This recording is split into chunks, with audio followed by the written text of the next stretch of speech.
bonjour. Bonjour et bienvenue dans ce rendez-vous de décembre 2018. L'année se termine sur une tonalité baissière sur les marchés actions comme sur les marchés d'obligations d'entreprise. C'est un mouvement de fragilité qui découle de plusieurs facteurs. Des facteurs politiques, au premier rang desquels l'intensification de la guerre commerciale entre les États-Unis et la Chine, mais également en Europe le débat sur le budget italien, les négociations sur le Brexit, les manifestations en France. Des facteurs économiques aussi, une conjoncture toujours forte aux États-Unis, mais des signes d'essoufflement en Chine, en zone euro, au Japon. Et enfin, côté banque centrale, la Réserve fédérale américaine a monté les taux pour la troisième fois cette année, en septembre, et a adopté une tonalité un peu plus agressive qu'à l'accoutumée qui a surpris le marché. En zone euro, l'approche de la fin du programme d'achat de titres de la BCE a pesé sur le marché des obligations d'entreprise. Dans ce contexte, quels ont été les principaux mouvements sur le portefeuille ? Dans cet environnement fortement incertain, qui s'accompagne d'une visibilité réduite sur la croissance mondiale, nous avons observé une gestion faiblement risquée et agile. Les axes d'appréciation du capital ont été focalisés sur les actions américaines de qualité et les valeurs technologiques, les valeurs des pays émergents, notamment la Russie et l'Asie, en particulier la Chine, les valeurs européennes des côtés, notamment les bancaires, et enfin les valeurs japonaises. La part en actions a fluctué entre 30 et 40% du portefeuille au cours de ce dernier trimestre. En effet, ce qui a rendu mobile notre exposition en actifs risqués, c'est notre gestion dynamique des valeurs refuges. Elle s'est concentrée depuis l'été sur des options de protection sur le marché actions au détriment des valeurs refuges traditionnelles telles que le dollar et les obligations d'État américains, peu performants dans ce contexte de marché.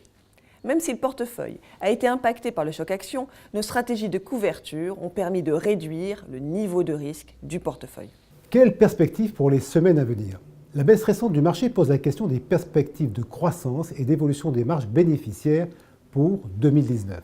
Certes, l'économie mondiale devrait avancer à un rythme un peu moins soutenu en 2019. L'impact favorable des baisses d'impôts aux États-Unis va s'estomper.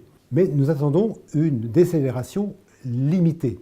Parmi les facteurs qui devraient aider, nous pensons que nous approchons de la fin de la hausse des taux aux États-Unis et nous escomptons un effet positif du plan de relance mis en place en Chine. Les perspectives sont donc, selon nous, plus positives que ce que reflètent les prix à la mi-décembre. Dans ce contexte, le potentiel de rebond est d'après nous significatif. C'est pourquoi nous commençons à nous positionner sur les compartiments qui présentent à nos yeux les meilleures opportunités, en particulier sur les pays émergents d'Asie. Dans un environnement d'incertitude politique persistante, nous conservons toutefois un profil de risque modéré en maintenant notamment dans le portefeuille des stratégies de protection construites au moyen d'options. Au final, que faut-il retenir ?